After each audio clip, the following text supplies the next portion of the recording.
Hello, hello, hello, everyone. Welcome to Touching You Talk Show. I am Elder Sheila, and I have a very special guest with me in the person of Officer John Johnson. How are you today, sir? Oh, I'm doing great. Can't complain. Good. so Can't I often, complain. I often ask my guests, how long have we known each other? How long have you been doing Ah, the Day Spring? what's this? Since '06, Okay. almost 20 years. Almost 20 Okay, years. well, you haven't been knowing me Yeah. that long. I've been there No. probably about 16, almost 17 years. So, yeah, it's been that long. Mhm. And it is such a blessing to know you. Thank So, today we want to talk about the relationship between the community and the police officer and how we can build a healthy relationship and connection with one another. We just need to know how to communicate with each other. you. And Right. that and Right. I believe that oftentimes when things happen it's because there's number one a lack of communication, and then there's a spirit of fear on both parts. So Yeah. we're just going to talk, just kind of pick your brain and let you give us some best practices. So how about that today? No, that'll work. Okay. All I'll right. do So my first, best. okay, so I did prepare some questions. So the first thing I want to ask you, can you share what motivated you to become a police officer? Just a little background on me. I was in the military. When I graduated school, I went to the military for 10 years, and the police always been on my radar. That was something I always wanted to do. I always wanted to pursue that after the military. And so after I spent my 10 years in the military, oh, let me just say this first. Well, I just want to say first, thank you for having me. You've been trying to do this for a while. I know my wife's done it. She's a big supporter of yours. And, Yeah. and, I'm grateful for that. And, we've been trying to connect, I don't know, about a couple of years. And you finally got Right, me, right. so, but like I say, I was, I went in the military right after high school. I spent 10 years in the Navy. Um, and like I say, this was always on my radar. And, um, after we, after I finished my stint in the military, me and my family, we moved to South Carolina, and, then we end up moving to Texas. And fortunately, I was diagnosed with cancer. And so it's a little hard to talk about, but Look at I'll you. make it through. All healed and made whole, huh? Yeah, yeah. So, I kind of had felt that was on the burner, Hmm. but God prevailed.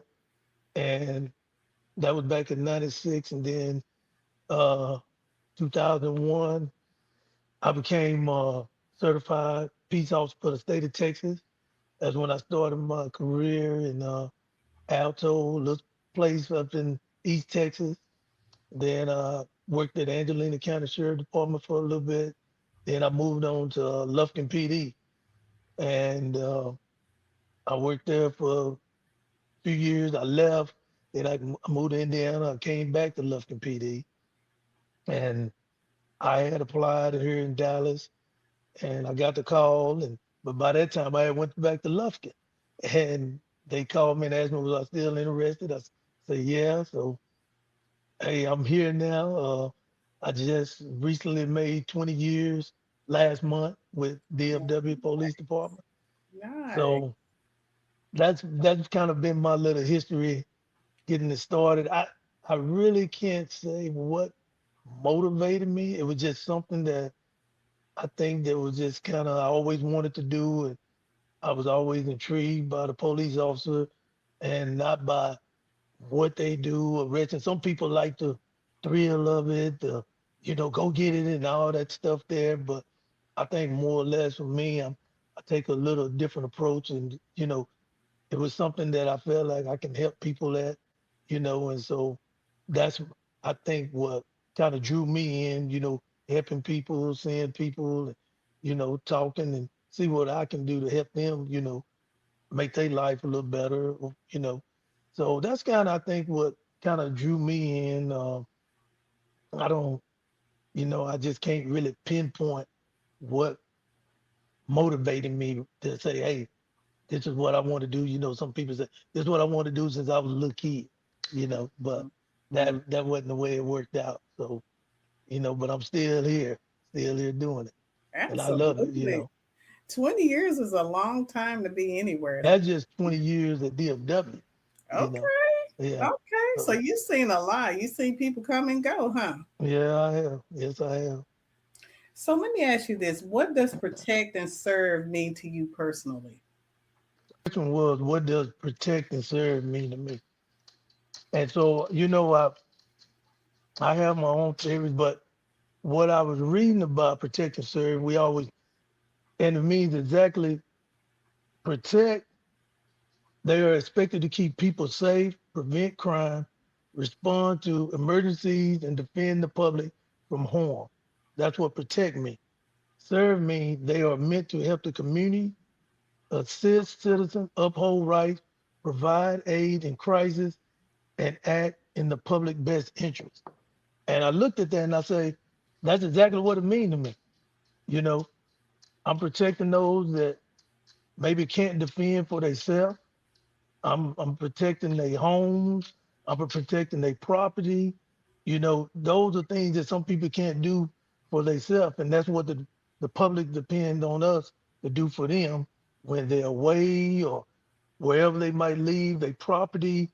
They want us to be able to protect that from somebody doing something to it, and then serving the community. I'm here to help people, and that's what I look at. You know, serving the community, help when it's crisis that people call us when there might be a situation, even if it's simple as a flat tire. Who they call? They call the police. They call the police, or they call maybe their husband or whoever. They call us. I don't know how many times we get that call. Hey, can you help somebody with their tire or whatever? That's a crisis to some people. It might seem simple, but it's a crisis to some people. You know, I've seen people just panic. Hey, we're gonna get it taken care of. You know, so those things that exactly what my job detail and what it means to me to do all those things for people, you know, in situation when we see that there's storms or floods and whatever. Can we stop the flood? No, but we can help people get to safety. We provide, you know, help them get to a shelter or whatever situation is. That's that's something we serve the people with. So those things that it say protect and serve, that's exactly what it means to me. You know, so that kind of sums it up right That's there. good. That's good. So, how do you want the community to feel when they see a police officer? Um, I really want them to feel happy when they see us, that they see us in their neighborhoods, they see us come in the store or wherever they see us and they feel like, oh, that's a level of comfort.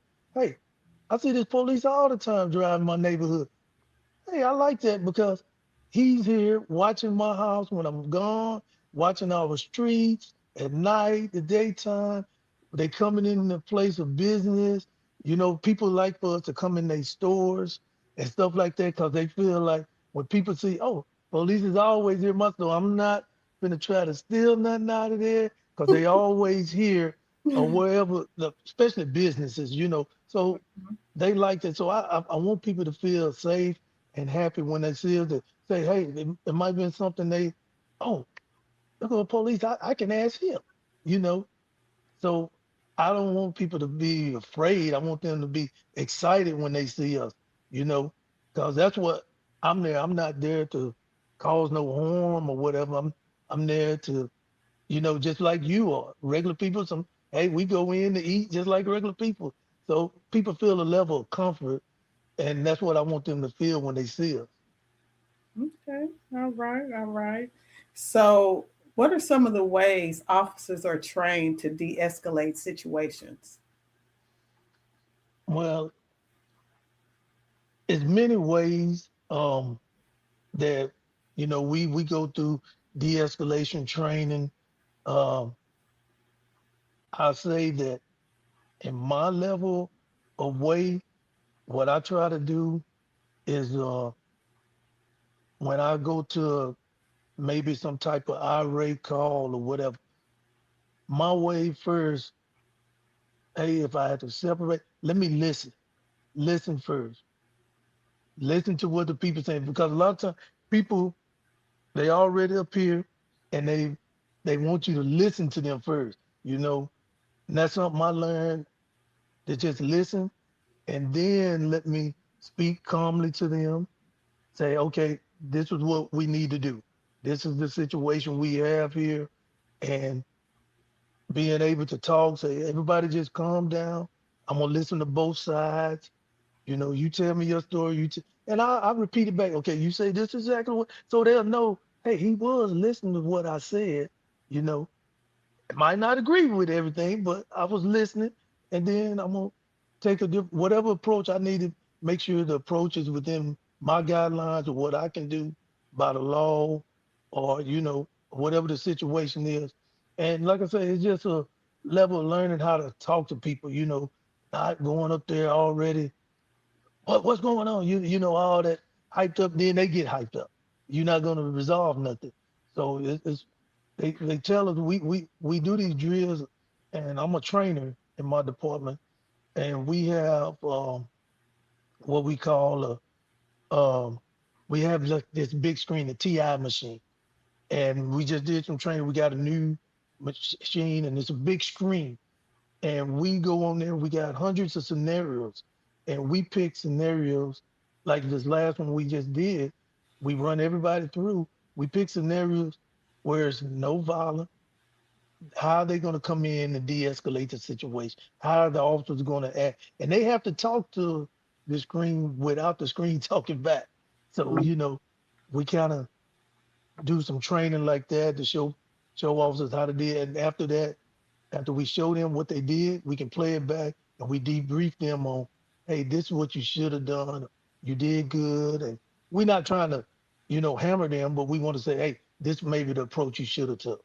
So Well, that's good. That's good. You have simulations that they can go through to actually learn how to de-escalate situations. right.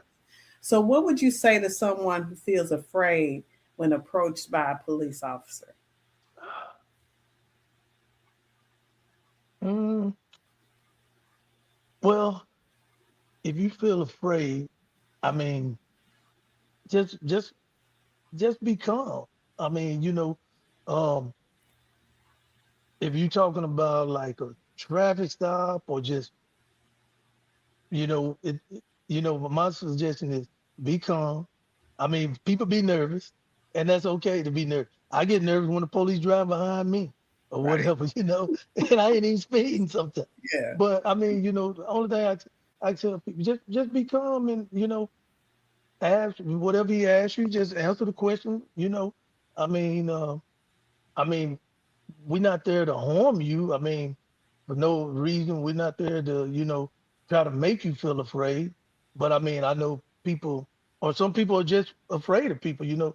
I had a guy that I think he was walking on the side of the road, and I stopped and I just asked him a question. I said, "Hey, where you trying to go?" Because he didn't need to be walking in that area because it wasn't on no sidewalk or nothing for him to road. He said, "I'm trying to go to work," and I asked him where you work. He said, "Oh, I work this way." I say, "That's the wrong way." I say, "You way away from me." I say, "Hey, get in the car. I'm gonna give you a ride." No, you're gonna take me to jail. I said, "Hey, man, I'm trying to give you a ride. You going way out the way."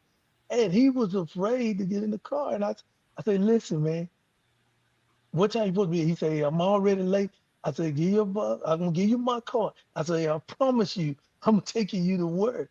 I say, and I had to like literally like just beg him to get in the car. I'm not gonna do it. But he was afraid. And it might have been his experience he done had with law enforcement. I'm not sure, but he got in, took him to work, gave him my car. I said, "Tell your boss to call me if anything," because he was walking totally the wrong direction. But I mean, all I you just tell people just be calm. You know, it just depends on the situation that, what's going on. But we're not there to harm you. If we there for a certain we come in there, hey, to ask you, hey, what's going on?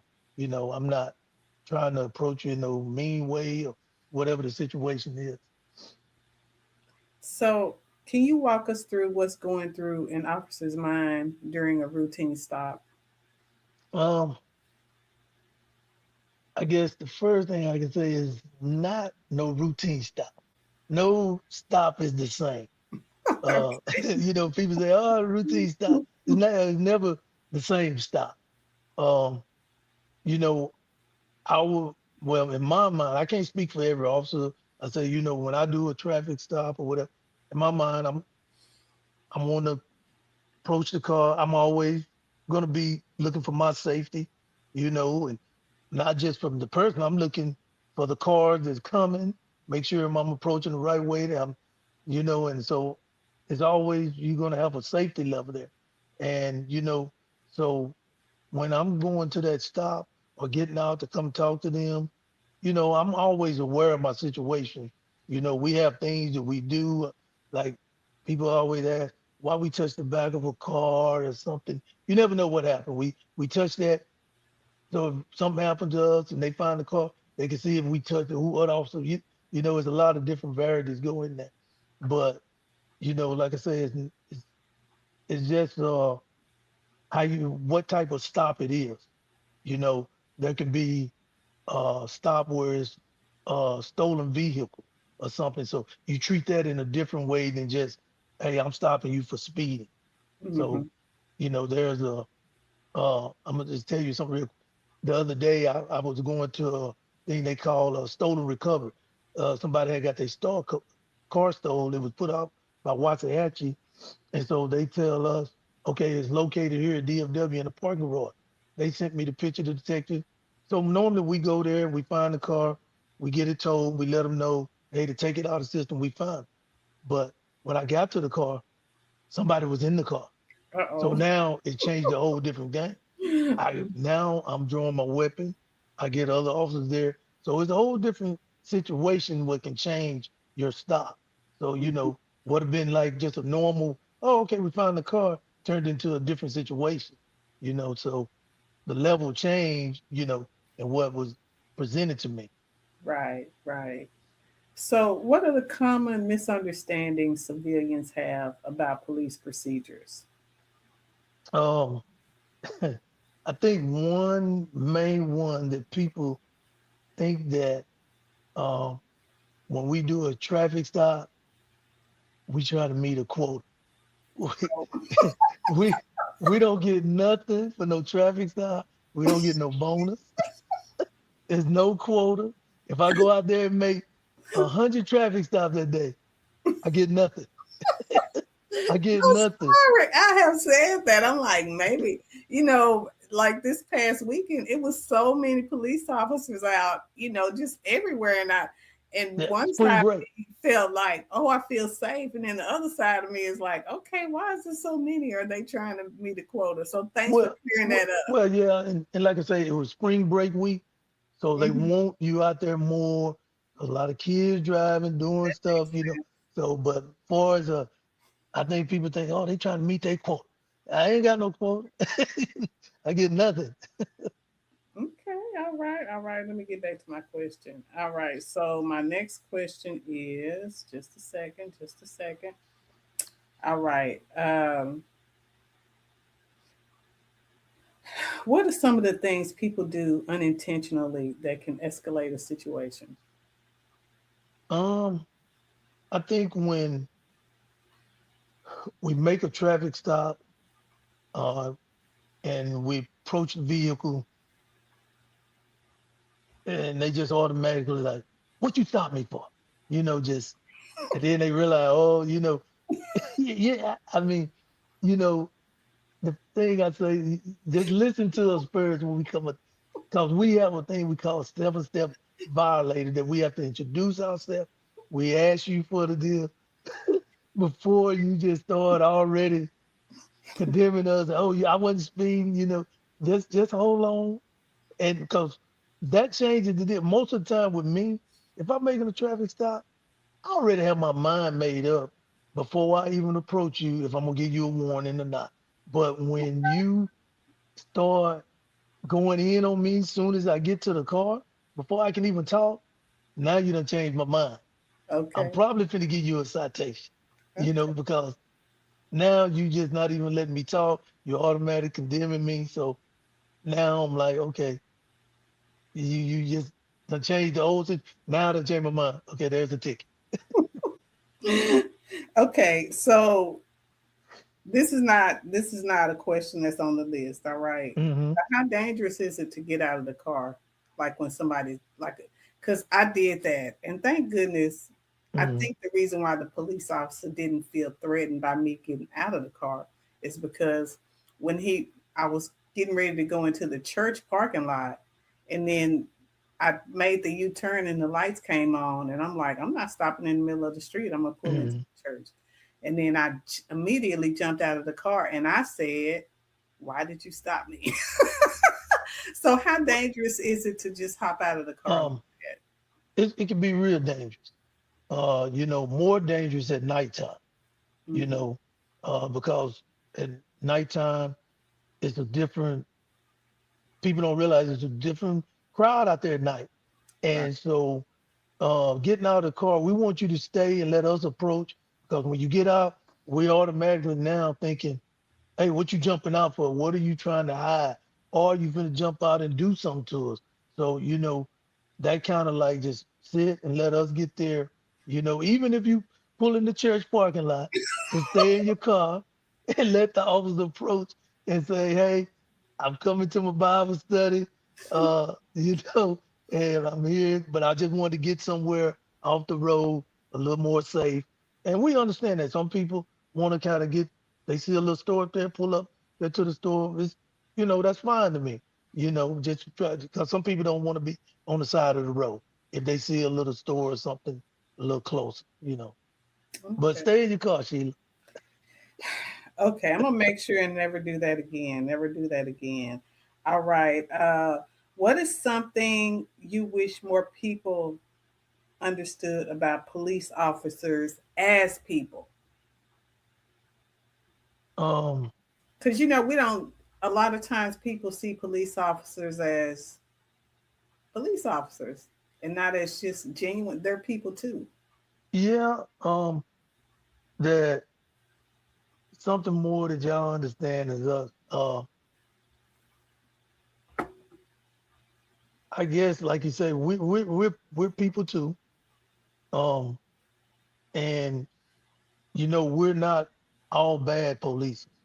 You Right. know, we don't like it when an officer do something that tarnish our integrity or something that because that now make me look bad. And that's way in Utah. I have nothing to do with it, but what happened there affects me here in Texas. Mm-hmm. And so, I want people to understand that, that all officers are not the same. You know, Sometimes, just let the facts come up before you just judge, because sometimes we don't hear all the facts. We don't see everything. We hear it from this person, that person, that person. Now we already came to our conclusion on things. So let's just hear the thing, hear situations, and just understand that we do make mistakes, but some mistakes that might cost you your job or imprisonment. So those are mistakes that we can't make. So that's when you hold us accountable for that. And the department should hold also accountable for that too. But just understand that, you know, if one officer do something, that don't mean the next officer gonna do the same thing. You know, that we're not all bad police because there are bad police that out there doing the wrong thing. So I can't say they're not because there are. I don't work with some, you know, and luckily we don't have them no more and stuff. So That's good. That's good. So I know you've already shared one positive experience, but can you give me another example of a positive experience where community and law enforcement work together? um Thanksgiving giveaway. Our Mm. at the church, Yeah. our Black Police Association, we come there to help. Like last year, They wasn't able to help, but we donated, money to help buy stuff because we went to another church and helped them and stuff like that. So that's something we try to do, not just on Thanksgiving, but they have a lot of other events that the police go into the community and help with kids or whatever the situation be. So, that's a big one there, the church giveaway. And I remember the time that they come, they was like, oh, you know, the one of the presidents, she told me, said, hey, we can't be there this year, but we want to give money and support them where we love what they do at the church, helping people that don't have, so that's one big one right there. That's good. How can we as communities support officers while also holding accountability? So, how can we support officers while also holding accountability? Uh, and that kind of go back to um, part of what I was saying, just, just not be so quick to judge the officer on something they do. Let's just hear all the facts. And, when we do hear the fact, and if the facts don't meet what should have happened, yeah, hold that officer accountable. If he was wrong, he was wrong. And you have every right to be upset with that. But, let's kind of sometimes give the facts and make sure we know everything that's going on. Because I'm gonna just say, even sometimes when we see stuff on TV, the the media or whatever don't give everything correctly. We have a deal at work, with our body cameras. Uh, I can see people, other videos of certain things happen with officers, and everybody used to go in can see people video. They stopped it that only certain people allowed because we we Monday quarterbacking people on stuff and not knowing the whole situation. We just looking at, so they didn't want that to go until we know everything that happened before we start saying, oh yeah, he shouldn't have did that. He shouldn't have did that. Let's just know all the facts before we do, but if we wrong, hold us accountable. Yeah, Definitely do that. You know. yeah. So, what should someone do if they feel they're being treated unfairly during a stop? Um, like I say, I'm gonna tell you, it's not against the law to record. So if you're getting ready to, most people have their phone up on something most of the time. If getting you see the police finna stop you, put your phone on record. We supposed to have our body camera. Matter of fact, when we turn our lights on in our police car, our body cameras come on. The cameras in our car automatically come on. So we should also should be recording all the time. But you can record your stop and you don't have to hold it in his face. Or I'm recording you, nothing like that. You ain't even gotta say nothing. You can just Uh keep it right there in your lap huh. and record the conversation. He's saying stuff he's not supposed to be saying or doing stuff he not, you know, if he's gonna give you a ticket, you don't even have to ask for his name because his badge number and his name is going to be on that citation. So Okay. you don't, because some people like, well, what's your badge number? What's your name? If you give me a citation, I ain't even got to go to that part. I ain't got to ask. It's already on the paper. But go down. You can call or go down and make a formal complaint and just stay calm. Don't sit there and argue with him. Let him say what he's gonna say. You know what? I tell people when they tell me, "Oh, I want to complain on the officer," I say, "Go down to the station. Go Hmm. to the station. Ask for a supervisor, the lieutenant preferable. They can call that officer in, make him download his camera right there, have him waiting. They talk to the person. Go look at his camera to see what he did. But I always tell them go to the station so you can talk to somebody in person. You know, but just like I say, just stay calm. Don't get in no argument back and forth because one thing an officer not gonna let you do, he not gonna let you win the argument, even if he's wrong. That's just a police mentality. You Okay. arguing with him, he gonna keep going. He not gonna let you be right. So You wasting your time sitting there, keep arguing with it, even though you are right. But don't even waste your time because all it's going to do is escalate the situation. So just stay calm. Okay, this is what you say. Okay, officer. Yes, sir. No, sir. I got your name. You know, you got it on the ticket. If he not gonna give you a ticket, then you can ask, do you have a card on you, sir?